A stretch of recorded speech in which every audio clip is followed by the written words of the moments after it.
is how a lot of Christians make the argument that the existence of objective moral truth is contingent on God. You bet. I wonder if an atheist can make an argument for objective truth, is what I'm saying. They try to, but I think they're being intellectually dishonest. Does this grass have any ability to distinguish between good and evil? No. It takes a thinking mind to differentiate between justice and injustice, good and evil. We agree? Okay. So, if there is no mind prior to the human mind, then it's obvious that it's the human mind that defines right and wrong, that creates right and wrong. Which means it's relative, meaning by that, this mind defines it one way, you define it another way, he defines it another way, and I define it another way. None of us are right in any objective sense, in any absolute sense, and none of us are wrong, because there is no such thing as objective right or objective wrong. It's all just the creation of the human mind. But here's my problem with that. My problem with that is my mind, my conscience convinces me that for me to go up and kick him in the jaw is absolutely evil. For me to abuse an innocent child is absolutely evil. For me to gas Jews in Dachau, Auschwitz, or Buchenwald is absolutely evil. So now I've got a major disconnect. With the top of my head, I'm saying, morality's relative, but don't you dare abuse my child, don't you dare gas Jews in Dachau and Auschwitz, and don't you dare have a slave, because that's objectively wrong. That's a contradiction. That's the intellectual dishonesty of my wonderfully kind, sensitive atheist and agnostic friends who insist there is no God, but you gas Jews, you're anti-Semitic, that's evil. It's the biology professor. The biology professor in the morning says, we're all beasts, we're all animals. Then he goes home at night, he watches the evening news. Oh, Hezbollah, Hamas, Israel, a bunch of thugs, evil. No, sir. You taught in the morning that we're all beasts. If what you taught is true, that we are all beasts, don't give me this garbage that what Hamas, Hezbollah, and Israel do might be evil. It's not evil. It's relatively evil from your perspective. So the only way you can have a moral absolute is if you have a mind prior to the human mind who defines what is right and what is wrong. It takes God. Descartes, the cogito. Yeah. I wonder, an atheist can know they think, for example. So that could be like an objective truth. I just wonder if it's all morality that you're talking about, or if it's also just objective reason. Good. All right, so we've dealt with the moral issue. Now you've raised the rational issue. Do you know what an atheist is saying, or an agnostic?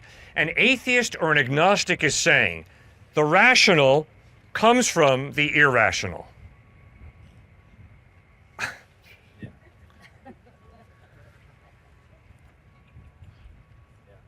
I'm sorry. That is ridiculous for me. I can't accept that.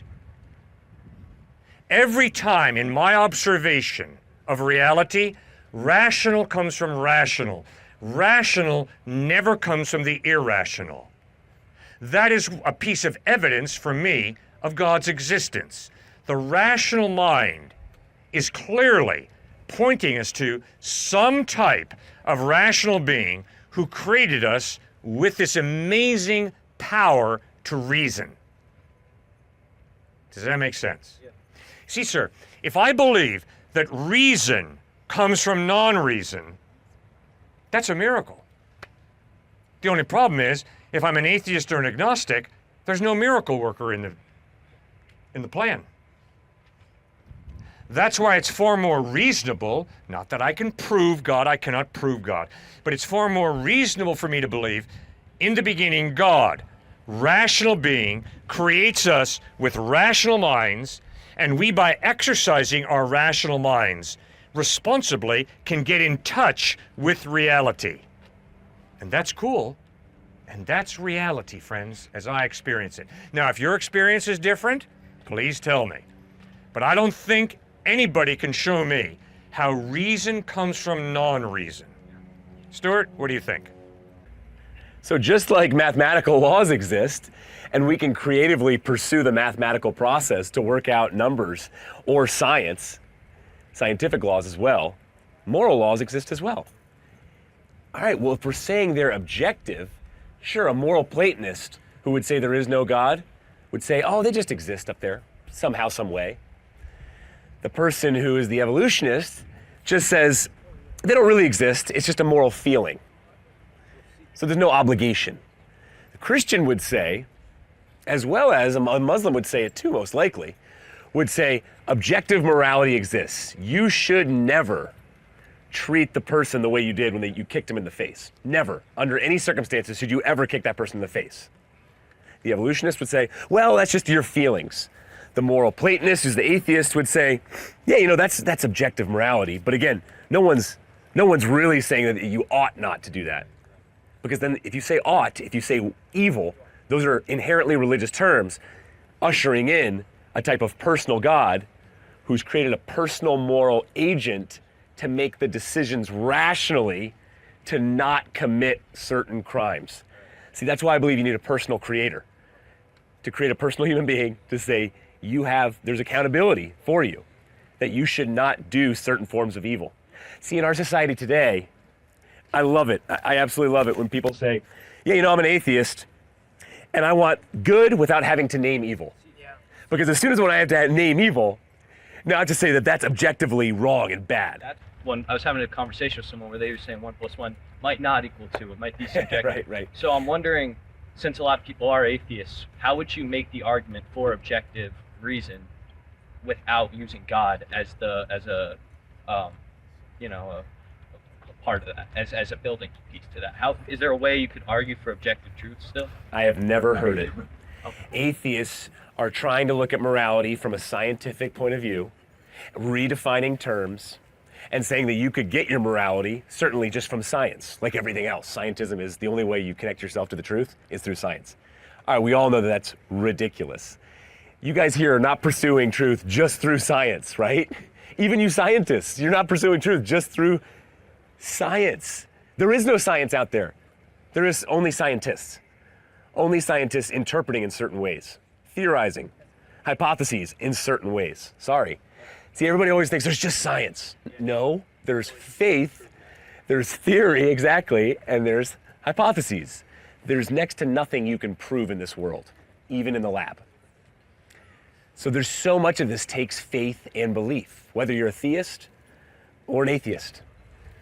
In a time where there's very little belief in objective truth, a lot of relativism. Yeah. How would you want to bring more people to believe in objective morality and being comfortable saying something is just wrong because it is wrong in the simple truth of it? When it comes to the value of life, no idea, just shouting over each other because there's no objective morality, no objective morals on, hey, you are valuable no matter what. How else do we shout over each other because we can't agree on moral objectivity? Immigration. How else in terms of value of life? How else? Obviously abortion. How else? Euthanasia. How else? That kid should be allowed to kill himself because he's depressed, because it's all about his own personal autonomy, so how dare you squash that? Let him kill himself. Even aid that 16-year-old in killing themselves. Do you see what happens when you take God out of the picture? Now moral objectivity and moral values for the human being is swept away, and so we get to define who has value and what is morally right or wrong. Not religion, great question. Religion is not the answer. Religion can poison, actually, in many ways, but it's God who is the answer, and I believe a personal relationship with Jesus Christ. That's why all, like Robert Coles, the incredible professor at Harvard University, said that all ethics are simply footnotes to what Jesus Christ taught in the Sermon on the Mount. And we came from a Judeo-Christian value system that says every single person has inalienable rights to life, the pursuit of happiness, flourishing. Well, we've gotten away from that. Because they don't. If you're not created by God, if you don't have a type of rights that have been given to you, if you just create your own, or I decide if you have rights or not, everything falls apart. Bring more people to understanding why are there true oughts, shoulds. Why should you not treat people certain ways or treat others certain ways? Why is there evil? What is real evil? What is real objective good? You know it in your heart, let's be real. And then, who ultimately is Jesus Christ? Why do you care about human rights? Why do you care about the person who can't help you, but you're going to sacrifice for them? Why do you war against this whole idea of, if you scratch my back, I'll scratch your back, but if you don't, then I hate you. I'm done with you. No, I think we want a society that goes back to treat all people equally, no matter their gender, no matter their sex, no matter their age, no matter if they have Down syndrome or if they're doctors at Duke University. No matter what. We get back to that point, now all of a sudden we're living in a society that jives with the fabric of the universe that God created.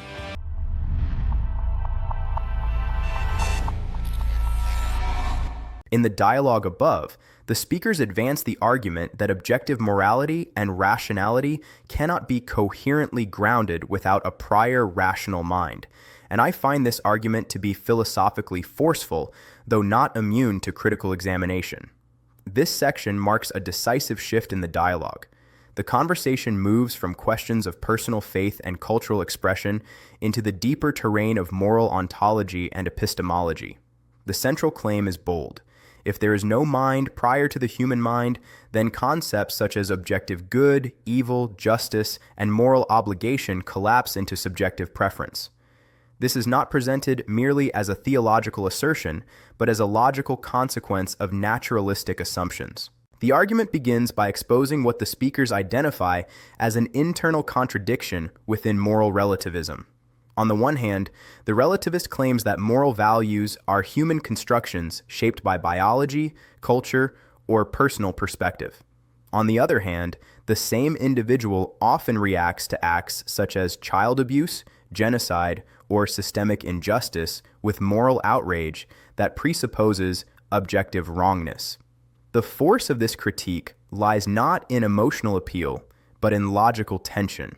One cannot consistently deny objective morality while simultaneously condemning certain actions as universally and unequivocally evil. This tension is sharpened by the observation that moral language itself carries prescriptive weight. Words such as ought, should, and evil are not merely descriptive. They imply obligation. To say that one ought not to commit certain acts is to imply that moral authority transcends personal opinion. The dialogue argues that such authority cannot arise from impersonal matter or blind evolutionary processes without smuggling normativity into a framework that lacks the resources to sustain it. However, this line of reasoning requires careful handling. Critics may object that moral realism does not necessarily entail theism, pointing to secular moral frameworks such as moral Platonism. The dialogue briefly acknowledges this position but dismisses it as metaphysically thin. If moral truths simply exist without explanation, then their normative force becomes mysterious. Why should impersonal moral facts bind personal agents? The critique here is not that secular moral realism is impossible, but that it struggles to account for moral obligation without appealing, implicitly or explicitly, to something resembling a moral lawgiver. The speaker's emphasis on conscience is particularly significant. Conscience is presented not as a social construct, but as an internal witness to moral reality. The argument suggests that conscience does not merely report preferences. It confronts the individual with demands that feel external and authoritative. This phenomenological experience of moral compulsion functions as evidence that morality is discovered rather than invented. Yet, this appeal to conscience also opens the argument to critique. Consciences can be malformed, suppressed, or culturally distorted. History provides examples of societies in which grave moral evils were normalized. The dialogue does not deny this, but it implies that moral distortion presupposes an original standard from which one deviates. Error itself points to a norm. This is a subtle but important move. Disagreement about morality does not negate objectivity any more than disagreement about mathematics negates numerical truth. As the argument develops, it becomes clear that the speakers are not merely defending the existence of moral rules, but the coherence of moral accountability. Moral judgment, they contend, only makes sense if human beings are more than biological mechanisms. To hold someone morally responsible is to treat them as a rational and moral agent, not merely as a product of causal forces. Without a prior rational source, responsibility dissolves into explanation, and condemnation becomes incoherent. At this stage, the dialogue successfully establishes a dilemma. Either morality is objective and grounded in something beyond human minds, or moral language is ultimately performative, expressing emotion rather than truth. The speakers argue that most people live as though the first option is true, even if they verbally affirm the second. This existential inconsistency, they claim, is not accidental, but revealing. What makes this portion compelling is that it does not rely on religious authority or scriptural citation. Instead, it appeals to shared moral intuition and logical coherence. The argument does not claim that belief in God is logically unavoidable, but that rejecting a transcendent moral foundation comes at a high philosophical cost, namely, the loss of objective moral meaning. At the same time, the argument would benefit from a clearer distinction between epistemology and ontology. Knowing that something is wrong is not identical to explaining why it is wrong. The dialogue sometimes moves quickly from moral experience to metaphysical conclusion. While this move is intuitively persuasive, it invites further philosophical development rather than blind acceptance. Nonetheless, the core claim stands with considerable force. Moral objectivity is difficult to sustain in a universe devoid of a prior rational and moral source. The burden of explanation does not disappear by denying God. It merely shifts, often into less coherent territory. In the dialogue above, the speakers advance the argument that rationality itself cannot coherently emerge from an ultimately irrational foundation, and I find this argument to be one of the most philosophically significant claims in the entire discussion. This final segment extends the moral argument into the domain of rationality itself. The claim is stark and deliberately provocative. Reason cannot arise from non-reason without undermining its own credibility.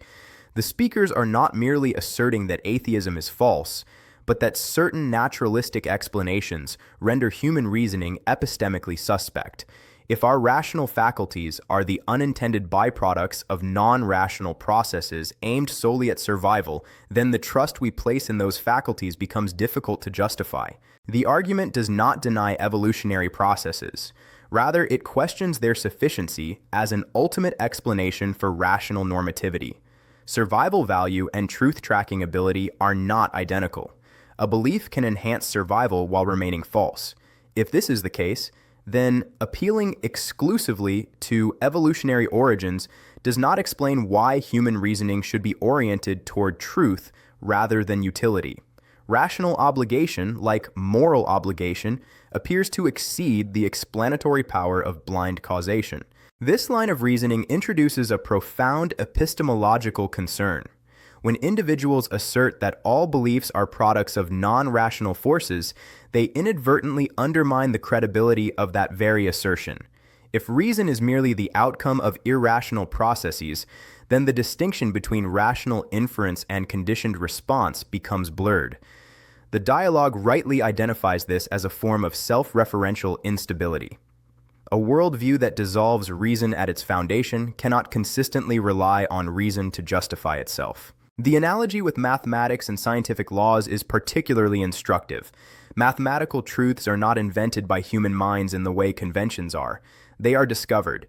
The same is suggested of logical and rational principles. The ability to recognize coherence, contradiction, validity, and inference points beyond subjective preference.